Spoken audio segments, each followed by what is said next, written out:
Hi, it's me again. Did you miss me? Well, it's been quite a week coming back so far. This trip was everything, yet absolutely nothing that I expected it to be.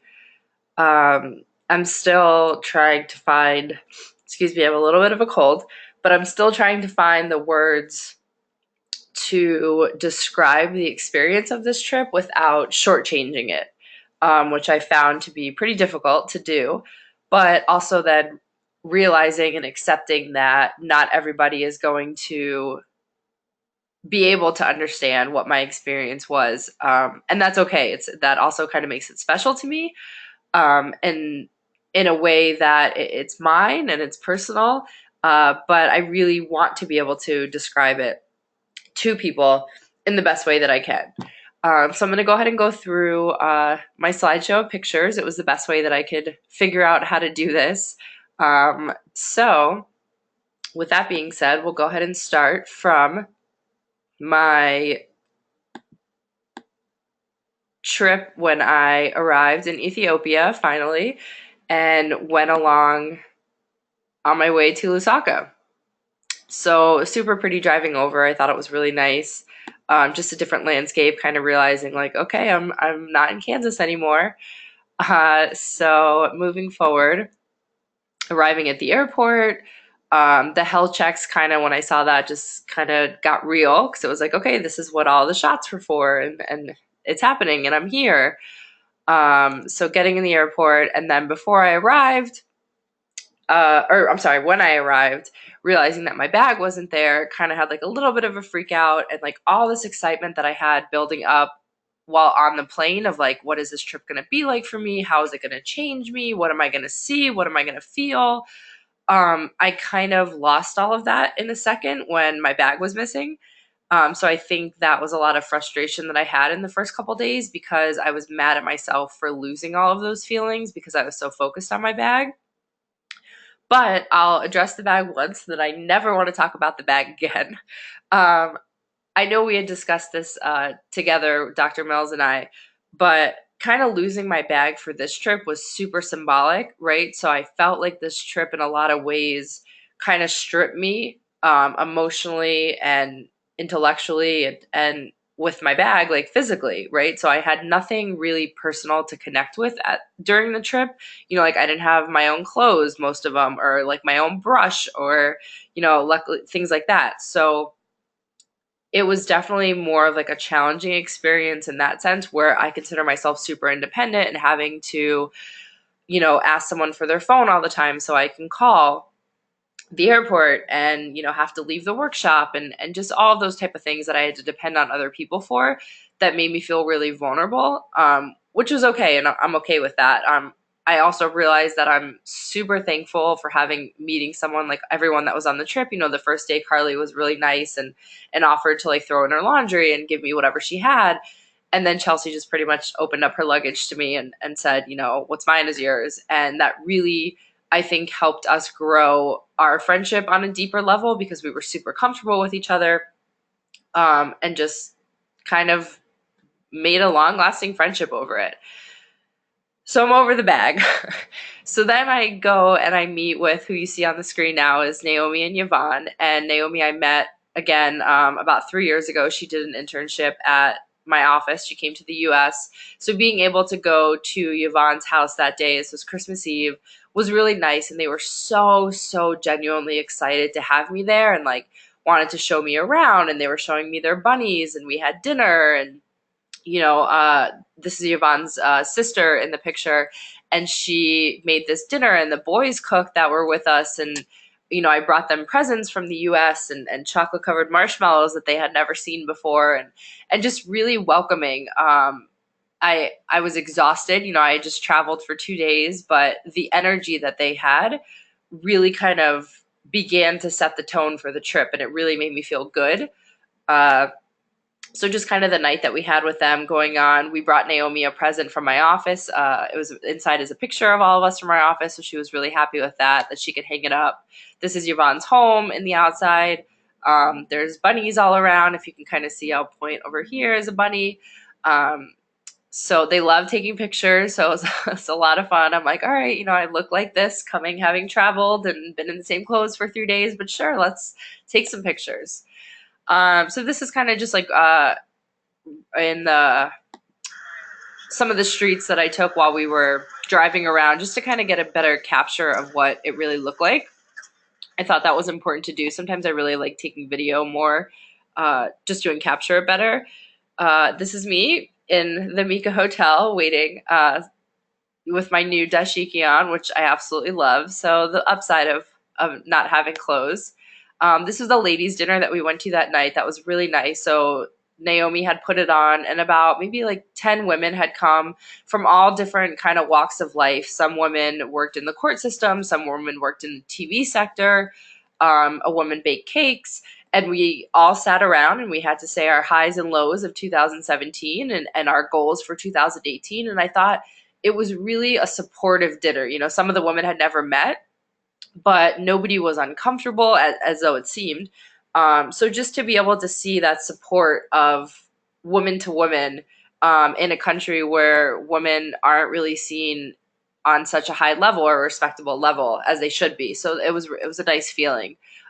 This is one of the magistrates that works in the low courts. So it was really nice talking to her and hearing about the different kinds of ways that the court system works. So to be able to compare it to what our system is here, I thought that was really neat. And just some pictures with Naomi and some of the ladies. This is one of the beautiful cakes that Barbara made for us, so that was really nice. Our first night at the Mika Hotel, when we were all shocked at this dinner, and then ordered it every single night after that, which was really great. And then we get into the workshop. So to be as honest as we were when we were on the trip, I was really going into the workshop blindsided. And I wouldn't say 100% blindsided, but just really like, what is our purpose for coming here? And while with that purpose, again, to be 100% honest, I was a little bit frustrated with that because I felt that I wasn't fully prepared for it. And then I remember, Dr. Mills, you explained that kind of towards the end of the trip, you explained that was done on purpose because you really wanted it to be about the Zambians and their experiences and their knowledge because they are the experts. And if we came in with this plan of action on how to help them, that might have been kind of lost in the message. So I'm really thankful for that approach that you took. And I'm wondering how I can incorporate that kind of into future meetings with supervising advocates that I do at work, or just in general of how I can put that into play because I really enjoyed that aspect of it. The reason that I have the picture with the two of them, not only because I loved everyone there, but I felt that I got closest to Vasco and Moses, even at the workshop to begin with. They immediately were just so cheery and humble, even though Moses was super quiet. He was so inquisitive during our focus groups and like really wanted to know more and was really interested in learning more. And I mean, it touched my heart to see him, want to learn more, and Vasco wanting to just spill everything and tell us everything and share. At lunchtime they both shared their stories with us, which I thought, we just met, this is really brave of them, and they're really comfortable with me, which made me feel comfortable. Just some like deep stories that they were telling us about how they lived on the street and what their parents were, and like the things that Vasco said he wasn't proud of that he did while on the street. So just a really deep connection happened really fast. So I thought that was really awesome. Picture of you, Dr. Mills, with Christopher and Felix and Patricia. And it's so funny when I look at this picture now and I think like, okay, this was the first day that we all met them, or maybe it was the second day. I think it was the second day. But the relationship that me personally and all of us were about to build with them over the next 8 days, I could have never imagined. Spending 16 hours in the car with Patricia and asking her a million and one questions, and then with Felix, just the knowledge and the passion that he has, to be able to be given the opportunity to share that with him was so incredible. I'm truly regretful that we didn't get to spend more time with Christopher, just of the way in which you spoke of him, Dr. Mills, and how passionate he was about his work. And you can see that when he was in the workshop. So unfortunately, we didn't get to spend as much time as we would have liked to with him. But that doesn't mean that the relationship is over at all. We all have each other's contact information, so that'll definitely be utilized. Me and Auntie Catherine looking, going over, I'm pretty focused in the moment here of what she's telling me. So I thought the pathway to reintegration was super neat, and that the government wants, their goal is to, put the children back into the families, which to me, now having time to kind of think about it is, I don't know, I guess I'm still kind of perplexed on it, where I think that's obviously a great idea, is to get the children back with their families. But after speaking to some of the street children, and Vasco and Moses and Felix and, Noah and Patricia, and learning more about kind of all of the issues that the people of Zambia face, like, I sometimes wonder, is that always the best plan, is to put them back into their homes?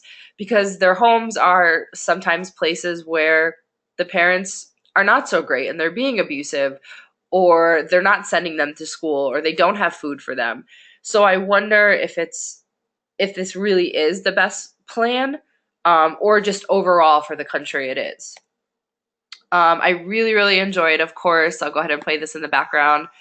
Really enjoyed watching Goodson and his passionate stance on whatever it was that we were talking about, as well as just the level of respect that everyone had in the room to really let him finish and speak and hear what he's saying, not just listen to it, but truly hear it and then respond to it.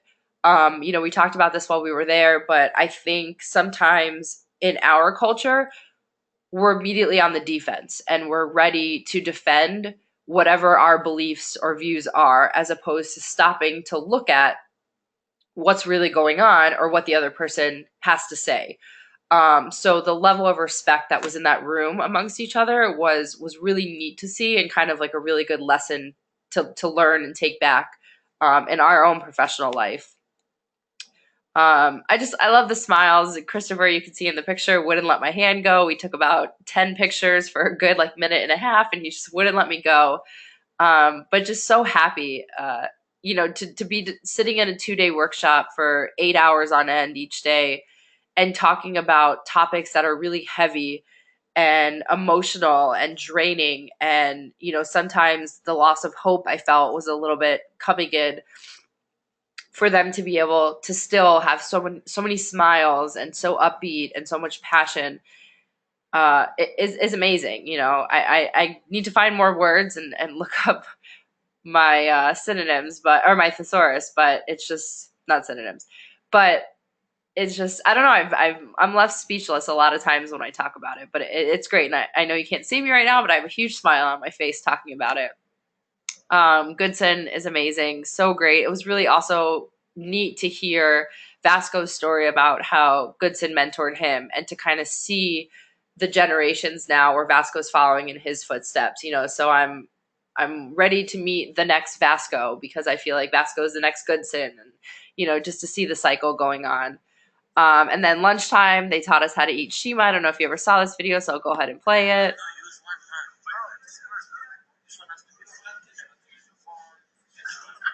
So he's telling us we can only use one hand because you might need the other hand to use your phone or drink a soda. Showing us how to roll the ball, how to put it in, because we got yelled at for eating it with a fork. So it was nice to learn the real way and kind of live like the locals. And it was good. And then we went to our traditional dinner that Felix surprised us all with.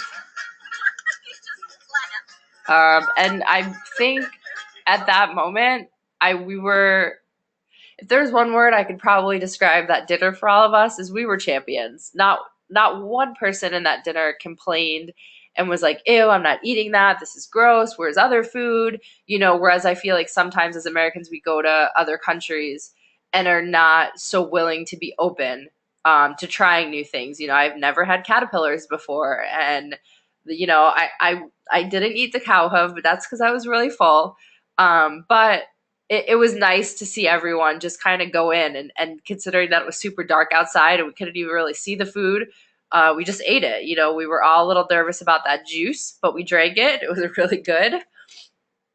The caterpillars were delicious, and now we wake up and we head on our 8 hour drive down south to Livingston.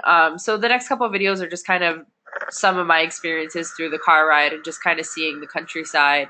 I thought that was so beautiful to be able to do, to not only be in the big cities, but to really see what the rural life is like. And maybe this isn't as rural, but when we saw the huts and the outhouses and more of like the tribal villages, I thought was really, really a neat experience to be able to see.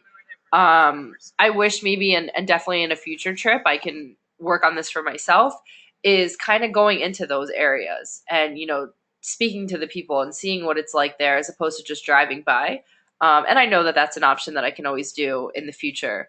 And then we were given the rare opportunity, which I know Felix was rushing us on time, as always, but for a purpose, to be able to see the juvenile facility. And for me, that was really neat because doing my internship at the juvenile facility, just to be able to compare and contrast and see the vast difference of what it is. I remember when we were waiting in the car and kind of seeing all the children just sitting outside. I didn't know where we were, and I'm like, oh, it's just a neighborhood, because you could see people going to church and the kids are sitting under the tree, and then when we learned where we were, it was like, well, wait, where's the security and where's the fence and where's the guards, and how come these kids are just able to play outside, and why don't they have uniforms on, and what's going on? So just a really neat aspect of that to be able to see, but then to learn when we spoke with, and I apologize that I forgot his name, the director that we met with, to learn that they're in there for the same crimes, for the most part that our kids are in for in America, the theft and the burglary, and he spoke that they could be in there for murder.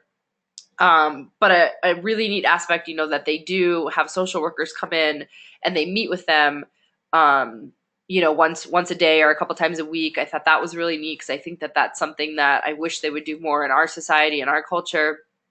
It was neat to see, the graffiti on the wall because we see it with us. Not that it's nice or appropriate, but just to see that, they're still kids and they are very similar no matter where they are, where they live. The conditions were a little bit harsh to see in how they live or sleep, for instance, on the floor like this. But that's what the facility is. I thought it was really neat that they have a sustainable farm and they work on it and grow things. That was a really cool aspect. And then we go to Victoria Falls and get bombarded by baboons, which was a fun experience because in my mind, I'm like, oh, baboons are so cute. Look at there's baby monkeys everywhere. And then you realize how mean they are. But the hike was really great. It was beautiful. I think it was a really great, almost in a way to be super cheesy, like a team building experience. To be able to all get down there together and see the views and then, go in the water. Everyone was kind of hesitant to go in the water, and then we all just kind of went in and it was fine, and then the hike back up, meeting the locals while we were there.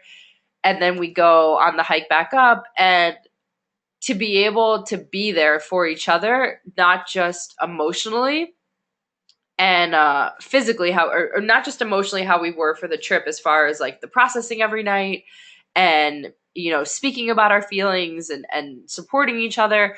But I think in Victoria Falls, what was really neat is that we were physically able to be there for each other, to help each other make it up for the rest of the hike. Because it was a hard hike, so to be able to say like, hey, I'm not just going to listen to you every night and let's talk about our feelings, but I'm physically here for you and I'm going to help you get up this mountain, which I think was a really big moment for a lot of people. So that was really nice to see. And then, I finally got whelmed, as I said to Dr. Mills, because we were down at the boiling point and I'm like, I'm a little underwhelmed, this is Victoria Falls. And she was like, no, you haven't seen the falls yet. And then we saw it, and here they are, and they were absolutely breathtaking. There were moments that I was just standing there and kind of tearing up. It was beautiful, and I've never been so moved inside by a sight that I've seen. Like I thought I was going to feel that when I went to the Taj Mahal, and I didn't. It was a beautiful building, but just the stories that people would say, like, "Oh, it's so beautiful," and you're going to cry, and but it's this was amazing. I've never been so close to a rainbow, just to be able to see all the colors and where it started and where it ends. It was breathtaking, like truly picturesque to be able to do that. So that was really, really pretty. The bridge, I guess I didn't realize how scary the bridge was until I like watched something like this. I'm like, oh, that was a little bit scary, but was also neat for me because then it's like, well, I did it. I didn't think about it. I walked across it, and that was it. So the falls were super pretty. I think it was nice to be able to do this after such a long car ride and 2 days of hike, or 2 days of the workshop. Just being able to get out there and just enjoy some peace. I thought being able to see the border was really neat. Felix kept saying, "You want to walk across the bridge? We could get you a stamp from Zimbabwe." So that was really cool to be able to do in our mosquito net, Chelsea and I's beautiful bed together that we shared. And then the elephant rides were so, so cool. This was my third time on an elephant, but so different because I truly got to learn about the particular elephant that I was riding, Sandela, and how they're orphaned and given as presents to the chief of the land. And they were telling me how they care for them to get them back into the bush. The difference between African elephants and Asian elephants. So my guide was so great, super knowledgeable, really friendly. It was a really neat experience, and then getting to feed it was really cool. Feed him. I had never done that before, so that was super neat. Just a really peaceful ride, which I think was also needed. Being able to feed it was so, so cool.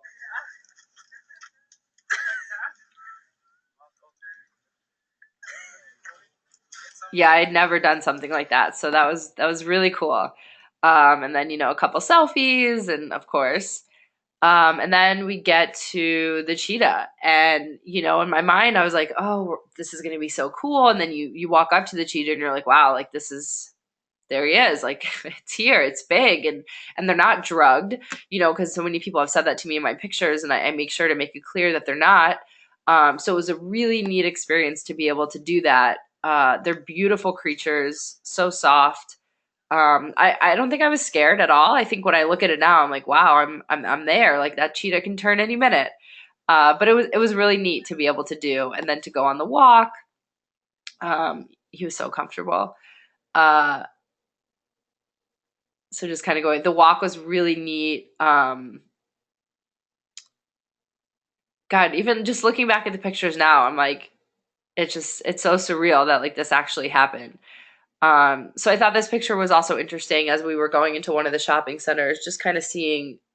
I think it was also a neat way to that it was like breaking up our trip, right? So like we had the workshop, then we go to Victoria Falls and we do the animals, and it's kind of like the fun part of the trip in a sense, the touristic part.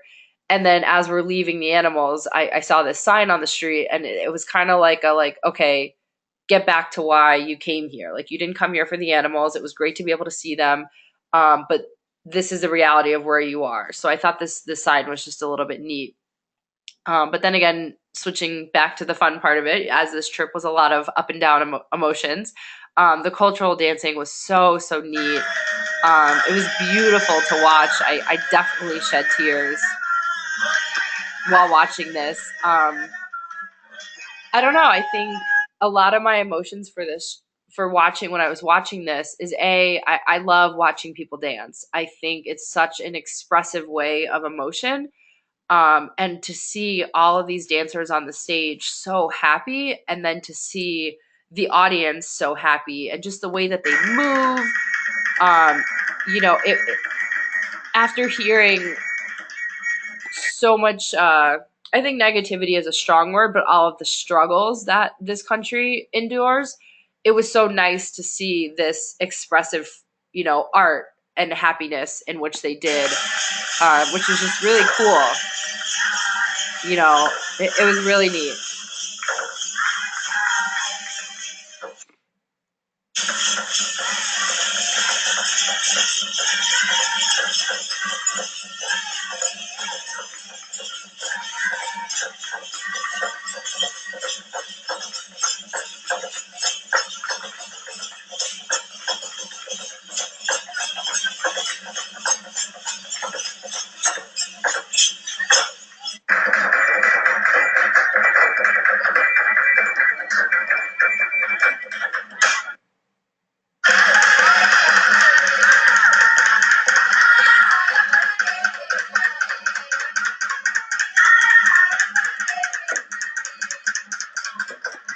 I feel like too, like I'm tearing up right now. Just their voices, like the women's voices were so beautiful.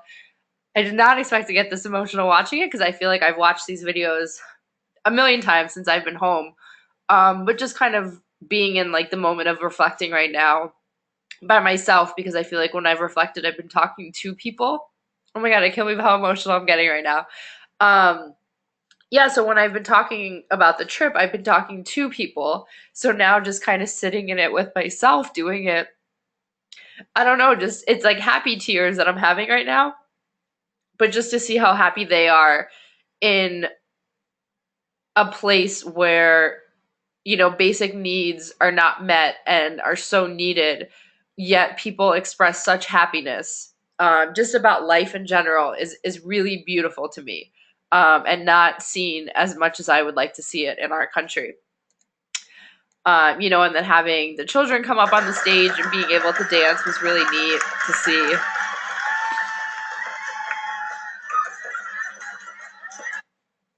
And then the safari cruise was really neat. It was also, I did feel like doing the cruise. I think we had talked about this while we were there. It was a little bit of an eerie feeling because I felt like here we are, these wealthy tourists showboating around on the river while we pass like all these local people just like looking at us. So it did feel a little bit strange, like I want to come to your country and see all these animals and do all of this, yet there's so much more that you could do in this country besides see the animals, which we did. And that's why I'm super grateful that this trip was what it was for the experience. Seeing the hippos was really cool. You didn't realize how big they were and scary and that they kill so many animals. The Linda Community Center was amazing. I think this mural is kind of like sums up our trip, right? So when Dr. Mills said in our workshop and asked the Zambians to think of a dream world, and then we get to this community center and it's a picture of children with their dreams and their balloons. And kind of when we left the trip, it was like, what is, I think for me personally, as well as some other people, it's like, well, what's our dream now? And how do we want to continue with this work and do? This message was so powerful. I remember when we saw it, so true, and I think should be posted up everywhere. And then being able to plant the trees was so special. Such an honor to be able to do for them. Really hot. I planted yours, Dr. Mills, so you're welcome. I think maybe you did it, but I remember I had an extra one. But it was super. It was really neat to be able to do that. Kind of the physical labor of it, as well as the sentimental value of it. So that was really nice. And then the bartering with Felix was really neat experience. Taking, the shoes right off of this man's feet because I loved him so much was nice. Then going to the orphanage was really cool to be able to experience that and play with the children. I think that that was our first opportunity to be able to play with the children. And I remember thinking, okay, this is the first time that we're about to play with the kids, and what's it going to be like, and are they gonna ask us for stuff, or are they gonna ask us questions that I'm not gonna have the answers to, or how's it gonna be? And I remember getting out there and like all of that just went away within a second because all of the kids just ran up to you and just wanted to play with you and come on the merry-go-round and come play football and push me on the swing.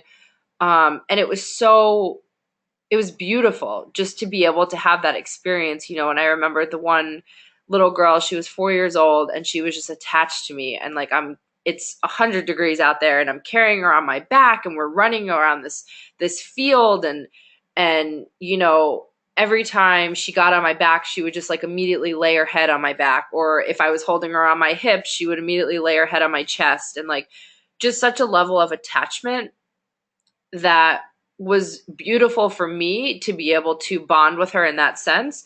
But then also when you're thinking about it, where does that come from? And because she is dying to attach to someone and needs that attachment because this is, her growing years and her developmental years. And, so it was a lot of up and down of emotions to see that she's unable to have that in the true capacity that she should. So seeing some of the local villages on our way back to Lusaka, which was really cool. The police station, which I thought was really neat to be able to see. I'm like, oh, this is the police station. Okay, a little bit different. And then seeing when we stopped on the side of the road and selling the mushrooms to us, and Patricia and Noah, buying from all of them to bring back. I thought they were really pretty, the mushrooms. And then being able to stop on the side of the road at the women's center, which I thought was also kind of neat, that they all stand out here and sell fruits, and we got to try fruits and some exotic fruits that I've never even heard of before. Was not too much of a fan. Some were a little too sour for me. But really neat to be able to see it all. So just kind of, and then we went on our street walk, and these are some of the termites that I chose to politely decline for dinner. But going on the street walk with Vasco and Moses at night, Chelsea and I went with him. I have like a huge smile on my face right now. It was life changing. As cheesy and as corny as that might sound, it really was life changing. It was kind of a really good introduction for the next day when we did the day walk, to see what it was going to be like, to talk to the children that are out there. This is, Bruce, and he was so excited to come and meet us because he saw us talking to some of the other children, and, came up and he wanted to take a picture. And then after we took this picture, he asked me what the two fingers meant that I was holding up. And I said, well, what do your two fingers mean? And he said, nothing, I'm just holding them up. So then I started teaching him sign language, and I was teaching him the signs of, hungry and thirsty and all of those kind of things. So it was really neat to be able to do that. So just kind of going through with the children, hearing their stories, hearing who they were, with the day walk, really need to see the level of respect that everyone on the street has for each other and for Vasco, and how open they were and willing to share their stories with us and answer their questions. Then going into Flyover Bridge was incredible. On so many different levels. We had no idea I didn't really know what to expect. I was not expecting this. But how many kids were on drugs or were high, but yet still able to hold a conversation and to be able to talk to us, and sing to us.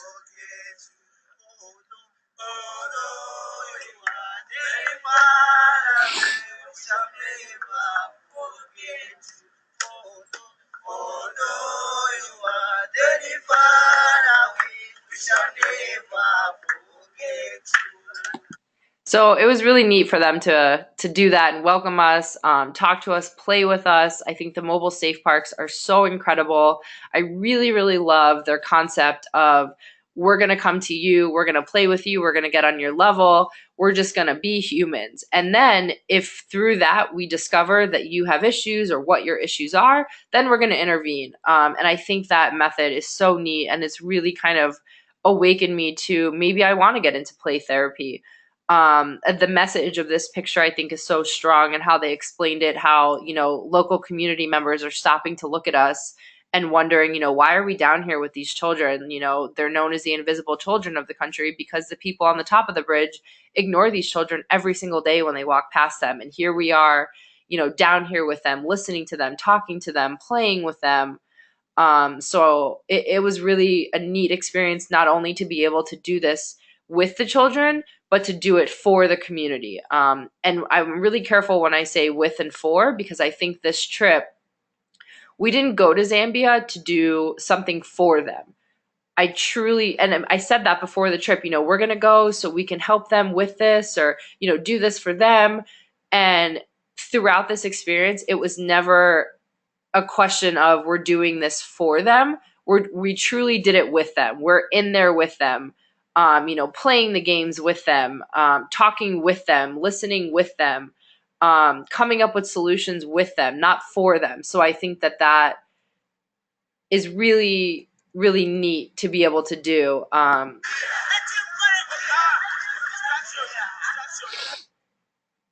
I think that's a huge difference to be able to say in your work that you're doing for them and not with, or I'm sorry, you're doing with them and not for them.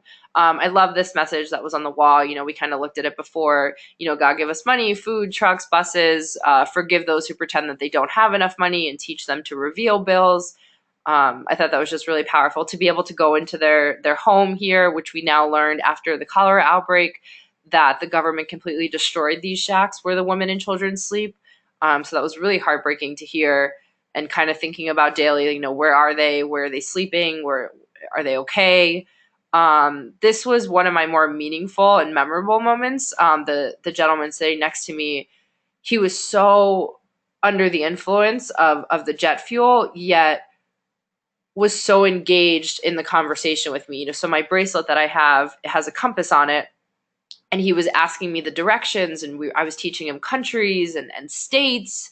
And then to learn that they hadn't eaten in a week and a half was, how did they have all this energy to talk to us and, want to engage with us? And it was really neat to be able to truly get down on their level physically, to sit in there with them and to talk to them and to hear their stories. You could see he's tapping my shoulder because I'm talking to one kid, but the other kid just wanted to talk to me. So that was it was neat to be able to do. Never felt uncomfortable, unsafe. Um, it just kind of felt really natural. I remember showing pictures to someone and they were like, Amanda, you don't even need to explain that it felt natural. You could see it in the pictures. So I thought that that was a really nice compliment to be able to have. Um, Really neat experience to be able to do this. And just to see how young they were, and still so many emotions to be able to kind of continuously process through. And I don't think I'll ever finish processing. Um, and then ending with Vasco and Moses, who are two truly incredible human beings. I don't know how they do this every day. I thought this little boy at the cultural village was so cute, just sweeping up. And then being able to, sit with these men. I don't know if anyone knew that I was over here, but they were fixing my shoes. So, tough, hard labor and fixing my tire shoes. And it was neat to be able to sit and talk with them. And they were asking me where I was from and talking to them and, showing me their products. Then we got to watch some of the kids play football, which was really neat. Um, so that was kind of cool just to be in like a local experience. And then our farewell cake, seeing and getting to say goodbye to Naomi was really special, and to have all of you guys meet her and talk to her. I know it was really special for her too. And then I got my bag, and and that's that. So that was really exciting. It was a good moment. Chelsea captured that pretty well. And I'll kind of just scroll through just to be able to share with you. We went to Ethiopia, spent the day. It was beautiful. Had a lot of coffee, tons of coffee in one day. Went to the museum, saw the Lucy, human remains. Lots of animals in the street. Very, very different than Zambia. Um, I think modernized is a strong word, but it was way more modernized than Zambia. So to see the differences, this woman here, she walks down twice a day with all of these branches from the top of the mountain all the way down to the city to sell them. Um, this was our guide. Uh, it was neat to see the differences in everything. More stores on the street. More people out spending money. There was easy access to food. It seemed like a little bit more metropolitan here. You can tell in parts of the city. Really pretty view. Chickens everywhere. We were actually there on their Christmas Eve, so that was kind of cool. They have a different calendar, so everyone was preparing for Christmas Eve. We went to Africa's largest open air market, which is called Mercado. Totally insane. I've been to a good handful of markets in my life through Asia and in other countries, and this was nothing like I'd ever seen before. I think they were saying there's over 16,000 like booths, like little booths that they have. It was nuts. Truly a crazy experience to say the least. And then Chelsea and I finishing up the trip with a traditional coffee ceremony, which was pretty cool. They always light incense, and the coffee was delicious, and it was really nice. So yeah, that is my trip in a nutshell. It was truly incredible, really, really great. I still think I'm probably going to process it for a really long time and continue to process it, which is healthy for me, and I think is only going to help me grow. I don't feel as strong as I do anymore about the guilt that I was feeling. which is good. I'm happy that that's happening, but I feel it in a sense, and I'm learning that coming back into my life here in America, I'm realizing, what type of people I want to continue to keep in my circle and what's important to me, things that I value more, things that I value way less, what I want my future travels to look like, am I guilty of going to places where I just want to see places because they're beautiful and it's going to make a great picture, maybe? But now, definitely seeing the different side of places where you can really get in there, and it's not just about, it's always been this way about for me when I travel, but it's not just about where you're going and what you're seeing, but it's about truly being there and being in there and getting to know the people and talking to them, not just kind of passing by and seeing what it is. So I really appreciate from the bottom of my heart the opportunity to experience something like that here in Zambia and with the people that I did, because I think our group was, very unique, but we all brought different aspects to it. And to be able to watch everybody grow and kind of process and see things from their point of view, which helped me open up my points of view and see things differently. I think we all, have a special bond forever now. We still continue to talk in our group chat, which is really neat. um, I thank you, Dr. Mills, for continuing to push us to think in different ways without being, too invasive or too pushy about it at all. You really challenged me to open up my mind in different ways that I never really thought of before. Um, so it was neat to be able to do that. So I really appreciate that. Um, I think that wraps it about up. This is a lot longer than I thought it was going to be, so I apologize. But thanks again so much, and hopefully see you again sometime, whether in America or in Zambia. Thanks.